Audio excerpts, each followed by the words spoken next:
Jacoby. We What are up, Jalen no? and Jacoby. What exactly is it that we do? We get the people what they want. LeBron James did the classic tweet and then delete. We will hear from Aaron Rodgers, but we start with the Olympic Games. Team USA is now in the gold medal game. After a rocky start, they beat Australia. France beat Slovenia. So we now have the gold medal match. Jalen, if you recall, they lost to France earlier in group play. What do you think about this gold medal game? You heard Red Man. I'm out for the gold and after that the platinum. Woo, legendary bars. Here's the thing for Team USA. Kevin Durant was huge in the second half. After being down double digits, it don't matter if it was 1 versus 3, 1 versus 4, 1 versus 5. He turned into KD at the Rucker back in the day when he had over 60 and he had eyes on the prize and he was not gonna allow us to lose. That's what propelled us to actually get to this point. Now, since we at this point, gotta find a way to slow down the Knicks Fournier. Gotta find a way to keep Rudy Gobert off the boards. Like, they beat us before. So for your prediction of a guaranteed gold medal to happen, those are two things in particular we gotta make sure we take care of. Absolutely. I expect the U.S. to win this game, but I'm glad you mentioned Kevin Durant because he has been absolutely phenomenal for Team USA. And because the Bucks were so dominant against the Suns, winning 4 straight games, we almost forget just how good Kevin Durant was in that Nets-Bucks series. This has been a great summer for Kevin Durant, a great bounce-back year, and I expect him to carry this momentum from Tokyo into the new season, which is going to start in like 3 weeks. Like, it's going to start. It really is. New season's going to start soon, and I expect the Nets to be on top of the Eastern Conference, powered by that man, Kevin Durant. We normally have an NBA champion once every 12 months. Well, this year we had 2 in almost 9 months. And I agree with you, this has been a great summer and playoff for KD. But the regular season is going to start in October.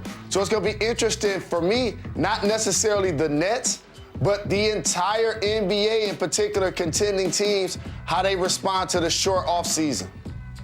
Well, this has been a short offseason, but it's been very busy for the Los Angeles Lakers. They added a lot of new pieces, and we might have mentioned here on this program and many other programs have pointed out that some of those new pieces are a little old new pieces.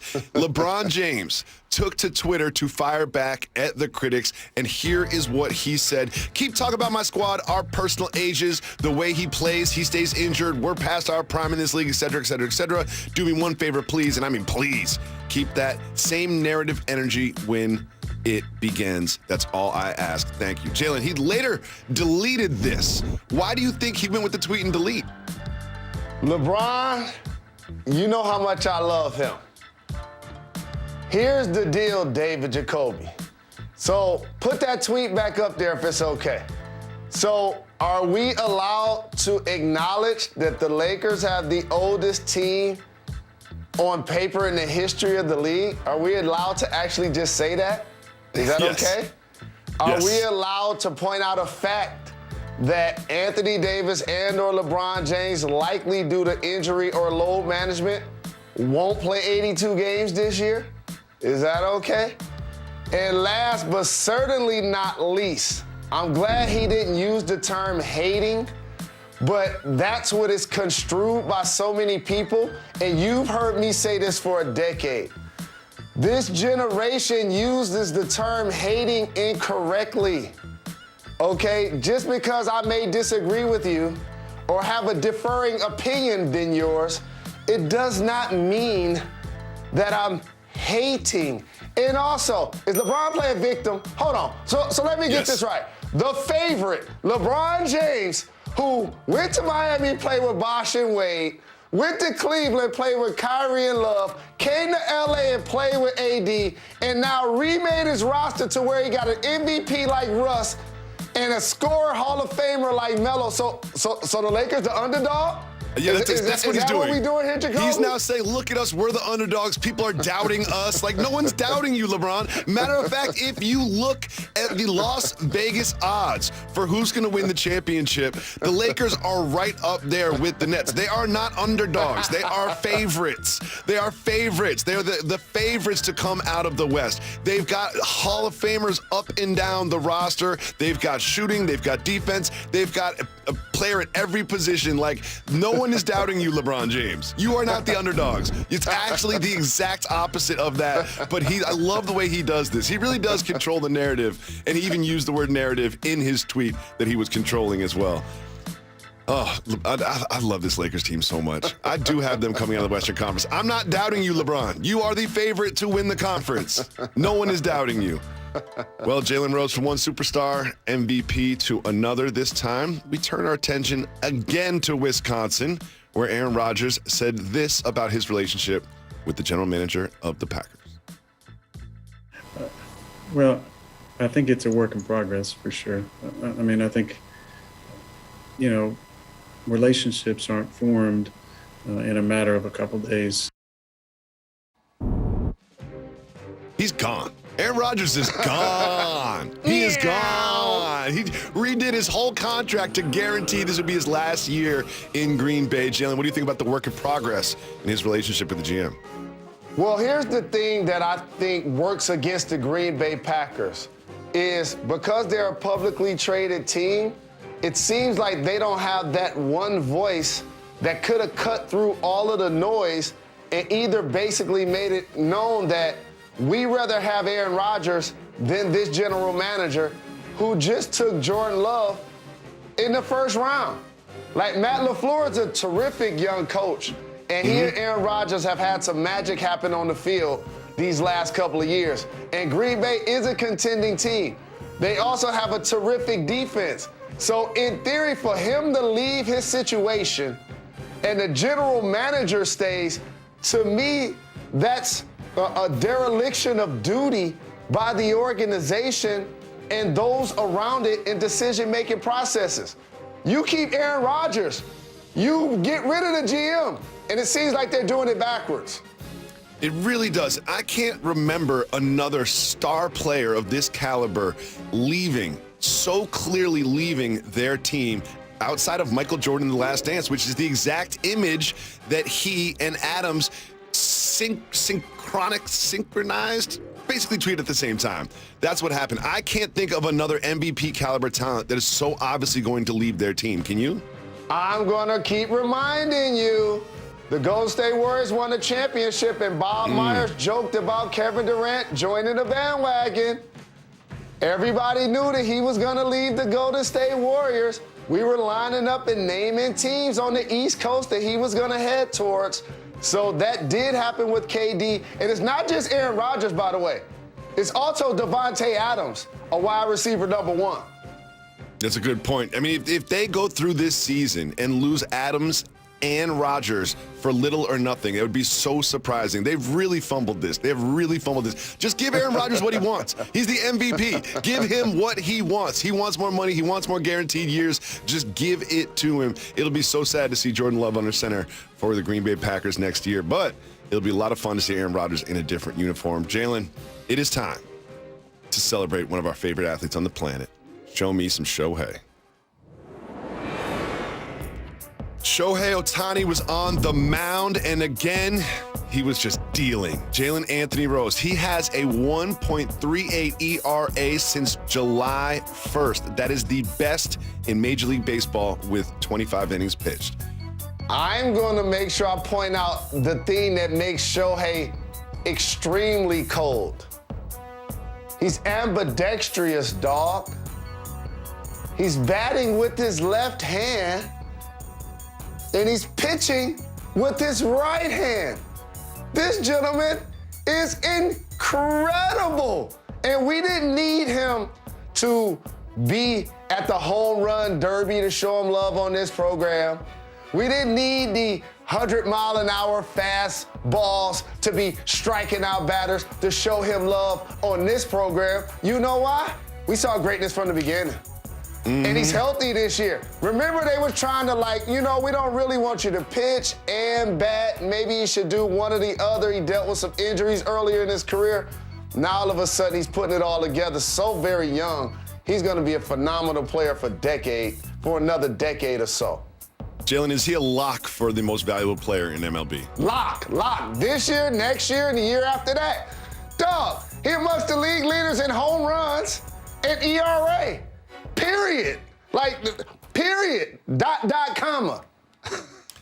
Well, something tells me that he will be the MVP of the American League. Jalen Rose, when we come back. 17 in New York City. Welcome back to Jalen and Jacoby. Jalen Anthony Rose, the New York Knicks, had a good season last year, powered by the most improved player in the league, Julius Randle.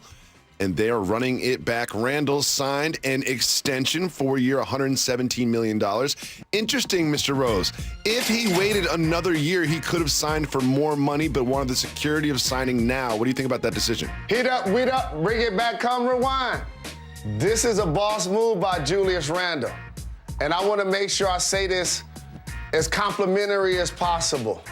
Last year was a magical one for him in the New York Knicks that they might not embody again. There might not be another season where he's top 4 or 5 MVP candidate, winning most improved player, the Knicks hosting a playoff series.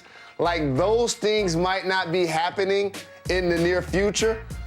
But at the same time, getting 117 now versus getting 200 in the offseason, that's a deal for the Knicks. So now the deals that you felt like you didn't like as a Knicks fan, in particular the Fournier one, you add both of those deals together, that's Julius Randle's deal that he could have gotten.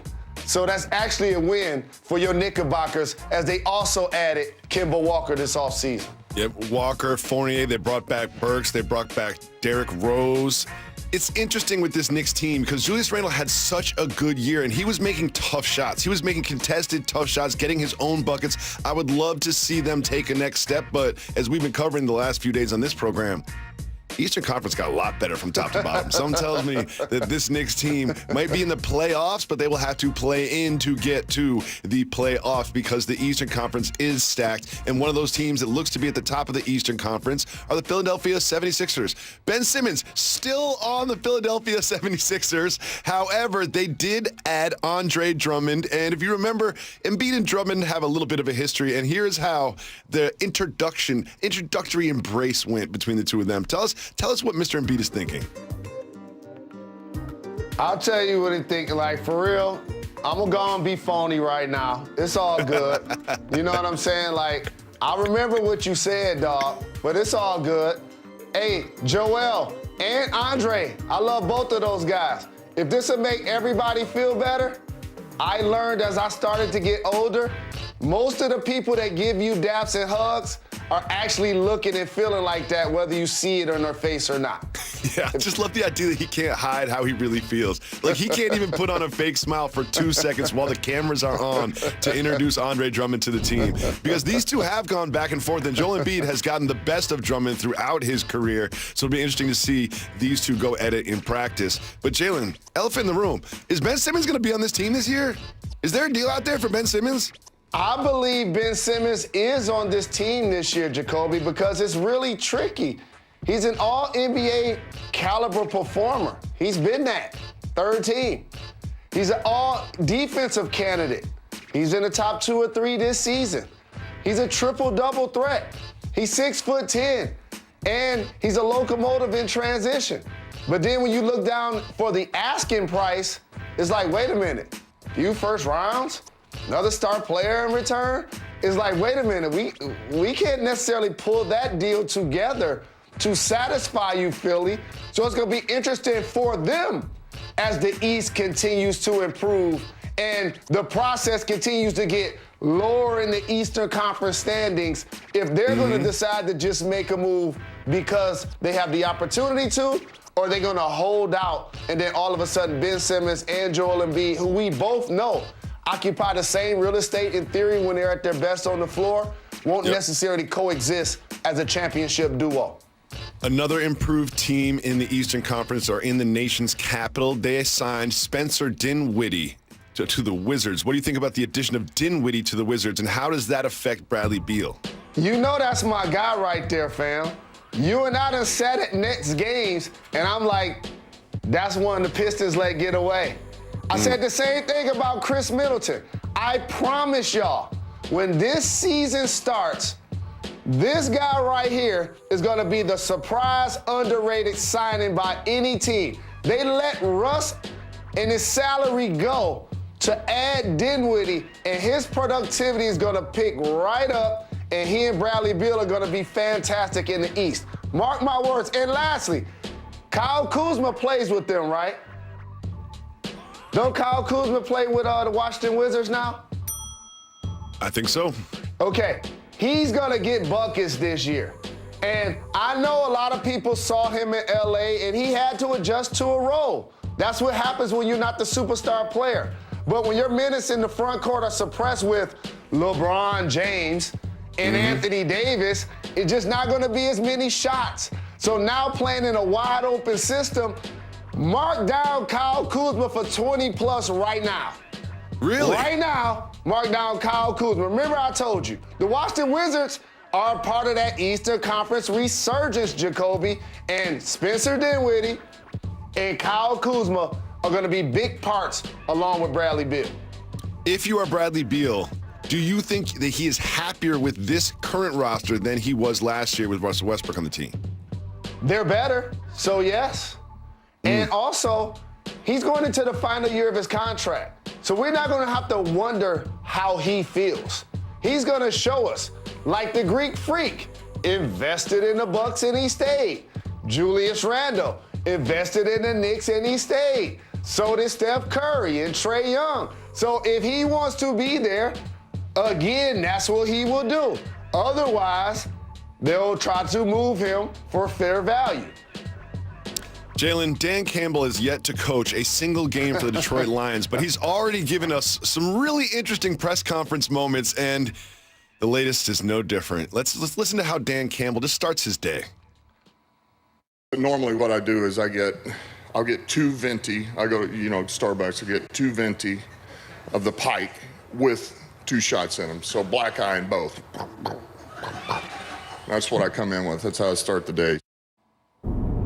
Jalen, that is an absolute insane amount of caffeine. Again, 2 venti, that's 20-ounce coffees with 2 shots in them. That's 40 ounces of coffee with 4 espresso shots. What is wrong with this man?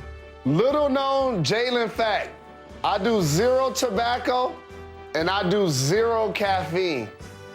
0. So for him to already be like on edge, almost like a WWE fighter, a former tight end for the Lions, you know what? I got to get to one of those practices. You know what? I got to get to one of those practices. Hey, Coach, I got you. Now that I know your order, I'm going to bring it to you at practice, Coach. I got you.